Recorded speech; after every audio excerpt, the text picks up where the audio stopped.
तो last episode के and पे हमने देखा था कि मूबैक जो होता है वह सभी के एल्डर्स के सामने अपनी टेक्निक्स दिखाने लगा कि वो पिछले 10 साल से क्या कुछ सीख कर रहा है। तो इसी के साथ ही वो वहाँ पर उन सभी के सामने अपनी टेक्निक्स दिखाने के लिए रेडी होता है, जबकि उसकी माँ वहाँ पर सोच रही होती है हालांकि मेरे बेटे ने यहाँ पर वो स्पेशल मार्शल आर्ट्स को नहीं सीखा, 9 हीवनली स्वर्ड टेक्निक को नहीं सीख पाया जो कि इसके फादर की टेक्निक थी। लेकिन मुझे लगता है कि नैमको क्लैन की टेक्निक्स भी काफ़ी ज़्यादा बेहतर है, जहाँ पर अपनी नॉलेज के साथ ही अपनी इस मार्शल आर्ट्स को दिखाएगा और सभी लोग इससे बहुत ज़्यादा इंप्रेस हो जाएंगे। और उसके बाद मेरा बेटा यहाँ पर पूरी दुनिया में जाना जाएगा, क्योंकि मेरा बेटा यहाँ पर फैमिली पैट्रियार्च बनने वाला है। तो मूबैक साथ ही साथ वहाँ पर अपनी टेक्निक्स दिखा रहा था। जब वो अपनी टेक्निक्स दिखा रहा था सभी देखने वाले काफ़ी हैरान हो रहे होते हैं कि यहाँ पर ये कौन सी टेक्निक को यूज़ करने लगा है। तो वहाँ मूबैक जो होता है इसी के साथ अपनी तलवार को उठाता और साथ ही वहाँ पर एक ड्रैगन को इमेजिन करता है, क्योंकि उनकी जो फैमिली की स्पेशल टेक्निक है मून स्प्लिटिंग स्वर्ड टेक्निक जो है, यानी 9 हीवन स्वर्ड टेक्निक, उसके अंदर भी यहाँ पर जब वो फाइनल रोड लगाते हैं तो उसके अंदर यहाँ पर एक ड्रैगन निकलता है। तो जैसे ही मूबैक जो होता है सामने की तरफ एक स्ट्राइक लगाता है तो वो यहाँ पर ड्रैगन क्ला टेक्निक को यूज़ करता है, जिसमें ड्रैगन की तरह यहाँ पर 3 क्लास लगती है, जैसे ड्रैगन अपने पंजे के साथ सामने की तरफ स्ट्राइक लगा रहा हो।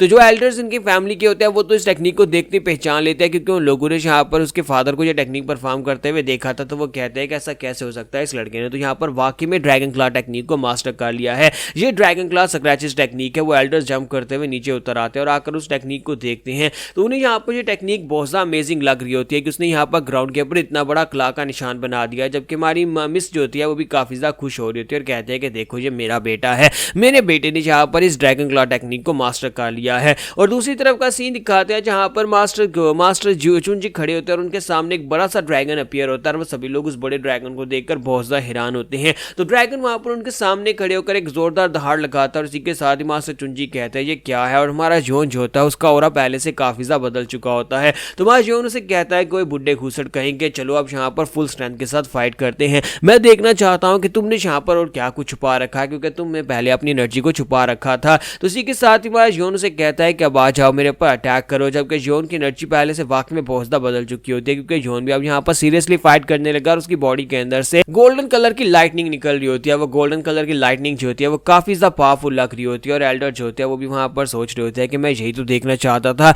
मैं देखना चाहता था कि तुम क्या कर सकते हो, वाकई में तुम बहुत ज़्यादा इनक्रेडिबल हो। और इसी के साथ ही वो उसके ऊपर अटैक करने के लिए आगे बढ़ते और कहते हैं कि अब जबकि मैं यहाँ पर इतने अरसे से किसी स्ट्रॉन्ग के साथ फाइट नहीं कर पाया तो आज मुझे यहाँ पर मौका मिला है एक स्ट्रॉन्ग इंसान से फाइट करने का। तो मैं भी यहाँ पर अपनी फुल पावर्स को रिलीज करके तुम्हारे पर अटैक करूंगा। और बड़ी तेजी के साथ जंप करते हुए उसके ऊपर अटैक करने के लिए आगे बढ़ते हैं और कहते हैं देखता हूँ कि तुम यहाँ पर इस अटैक को कैसे ब्लॉक कर पाओगे। और हमारा जोन जो होता है वहीं पर से अपनी तलवार को ऊपर की तरफ उठाता है और उसे कहता है कि हाँ क्यों नहीं, देख लेना मैं कैसे यहाँ पर इस अटैक को ब्लॉक करूंगा। और इसी के साथ ही वहाँ पर एक जबरदस्त स्ट्राइक लगती है, जिस स्ट्राइक के साथ मास्टर की जो स्पेशल टेक्निक होती है उसके जो स्पेशल टेक्निक के साथ उन्होंने जिन और जैंक बनाए होते हैं वो टूट जाते हैं। और मास्टर भी इस बात से काफ़ी हैरान होता है कि ये टेक्निक बहुत ज़्यादा स्ट्रॉन्गर है और उसे ब्लॉक नहीं कर पाएंगे। और हमारा जोन भी वहाँ पर सेम ड्रैगन क्ला टेक्निक को यूज़ करता है, लेकिन ये टेक्निक जो होती है मूबैक की टेक्निक से बहुत ही बड़ा इंपैक्ट करती है, यानी कि वहाँ पर ग्राउंड के ऊपर एक बहुत ही बड़े पंजे का निशान बनता है। और ये बात देखने के बाद मास्टर चुनजी भी रुक जाते हैं और कहते हैं कि ऐसा बिल्कुल ही पॉसिबल नहीं है। जबकि हमारा जोन उसके पीछे पहुंच जाता है और उसे कहता है ये बात तुम्ही ने मुझे बताई थी कि फाइट करते वक्त डिस्ट्रैक्ट नहीं होते, अपने आसपास नहीं देखते बल्कि अगले मूव की तैयारी करते हैं, और अब तुमने यहाँ पर ये गलती कर दी। और हमारा जोन जो होता है वहीं पर से आगे बढ़ता है उसके पास स्ट्राइक लगाने के लिए, लेकिन मास्टर चुनजी उसकी पहली ड्रैगन क्ला टेक्निक की वजह से इंटरनल इंजरीज की वजह से उसके मुंह से ब्लीडिंग हो रही होती है। और वो कहता है कि मैं यहाँ पर मेरे पास ज़्यादा इंटरनल एनर्जी नहीं बची और मैं इसकी आखिरी अटैक को सही तरह से ब्लॉक नहीं कर पाऊंगा, लेकिन मुझे यहाँ पर इसे ब्लॉक करना है। और एल्डर वहाँ पर आगे की तरफ बढ़ते हैं, दोनों एक दूसरे के साथ अपनी तलवारें टकराते हैं, वहाँ पर एक एक स्लैश लगती है और दोनों वहाँ से आगे बढ़ जाते हैं। तो ये वो फाइनल मोमेंट होती है जहाँ पर मास्टर से कहता है कि लड़के क्या तुम मुझे अपना नाम बताना चाहोगे। तुम्हारा जोन से अपना नाम बताता है कि मेरा नाम जोन जोखा है। तो वो उसे कहते हैं कि जोक मीन्स क्रिम्सन, यानी कि तुम्हारा नाम जो है वो एक ऐसा नाम है जिसमें यहाँ पर क्रिम्सन सनसेट कहा जाता है, यानी कि इसका मतलब क्रिम्सन सनसेट है। और इसी के साथ ही हमारा जोन जो होता है वहाँ पर सूरज के सामने खड़ा होता है, लेकिन मास्टर जो होते हैं वहीं पर उनके हाथ से तलवार छूट जाती है, उनकी बॉडी के ऊपर जो कट लगता है वो उसी के साथ ही ग्राउंड के ऊपर गिर जाते हैं। तो मास्टर जब वहाँ पर ग्राउंड के ऊपर गिर जाते हैं और साथ ही वहाँ पर एक बात को याद करते हैं, इससे पहले भी वो यहाँ पर किसी से फाइट कर चुके हैं और वो इसका फादर था, यानी कि वो जोन के फादर से इससे पहले एक फाइट में हार चुके हैं और उसने अपने उसके फादर के सामने अपने घुटने टेक दिए थे। और इसी के साथ ही वो कहता है कि जोन जोखा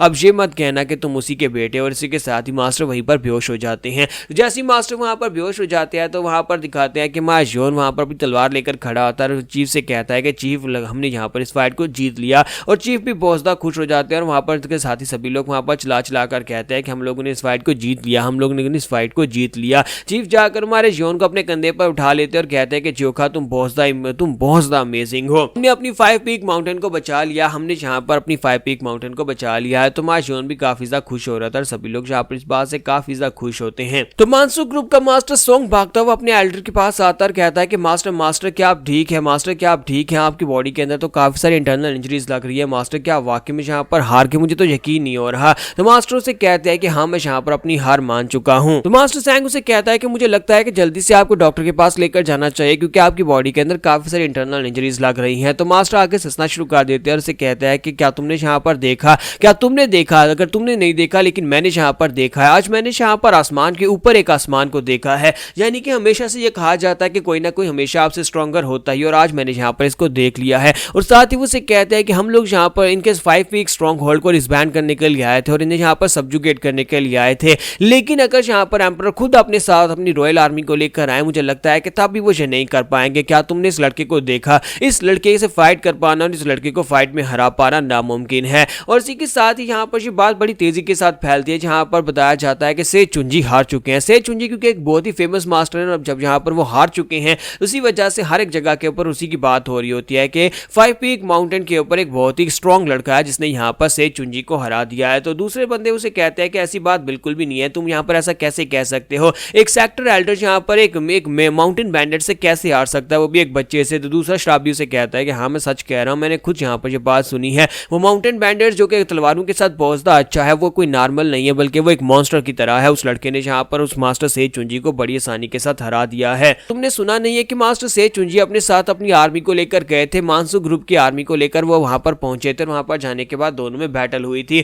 तो दूसरा उसे कहता है कि हाँ ये बात तो मुझे पता है, लेकिन से चुंजी को हराना इतना भी आसान नहीं है। तुम्हें ऐसा क्यों लगता है कि उसे हरा दिया गया? फिर साथ ही वो हंसना शुरू कर देते हैं और कहते हैं हो सकता है कि यहाँ पर उन माउंटेन बैंडर्स ने गलत इंफॉर्मेशन फैलाई हो ताकि सभी लोगों को ऐसा लगे। तो दूसरा भी हंसना शुरू कर देता है और कहता है कि हाँ हो सकता है। जबकि हिमालय स्वर्ड्समैन उनके पास बैठा होता है और उनसे कहता है कि नहीं ये इम्पॉसिबल नहीं है, तुम्हें लगता है कि ये फेक न्यूज है। नहीं ये फेक न्यूज नहीं है, मैं खुद भी इस लड़के से फाइट करके आ चुका और मुझे अच्छी तरह से पता है कि वुडेंग सेक्टर का एल्डर खुद यहाँ पर इस बात को मानेगा कि वो उससे हारा है। तो ये बात सुनने के बाद उसे कहता है कि अब तुम कौन हो? तो वो उनसे कहता है क्या तुम लोग यहाँ पर मुझे पहचान नहीं पा रहे कि मैं कौन हूँ? लगता है कि मेरा फेस अब यहाँ पर इतना ज्यादा खराब हो चुका है उस लड़के से मार खाने के बाद कि तुम लोग यहाँ पर मेरा चेहरा नहीं पहचान पा रहे। मैं हिमालय स्वर्ड्समैन हूँ, यहाँ पर हीनान के 3 डीमंस में से एक। पता नहीं कौन उस लड़के को हरा पाएगा। जबकि वहीं पर साइड के ऊपर कुछ लोग खड़े होते हैं, वो लोग भागते हुए उसके पास आ जाते हैं और कहते हैं कि इसका मतलब है कि तुम भी उस लड़के से हारे हो। तो हिमालय स्वर्ड्समैन उनसे कहता है क्या तुम लोग भी उस लड़के से हार कर आए हो? तो वो कहते हैं हाँ हम लोग तो एक ही अटैक में हार गए थे, उसने सिर्फ एक पंच मारा था। तो हिमालय स्वर्ड्समैन उनसे कहता है लेकिन मैं तो उसके सामने काफी सारे पंचेस तक टिक पाया था। तो ये बातें सुनने के बाद सभी लोग वहां पर अपनी अपनी बातें करना शुरू कर देते हैं कि हम लोग कैसे यहाँ पर उस यंग बैंडेड से हार कर आए हैं। तो यहाँ पर हमारी एपिसोड 28 का एंड करेंगे और नेक्स्ट एपिसोड में देखेंगे क्या है अब यहाँ पर हमारे जियोन जोखा की किस्मत क्या है। क्या वो सिर्फ एक माउंटेन बैंडेड ही बनकर रह जाएगा या फिर वो कुछ और भी करेगा?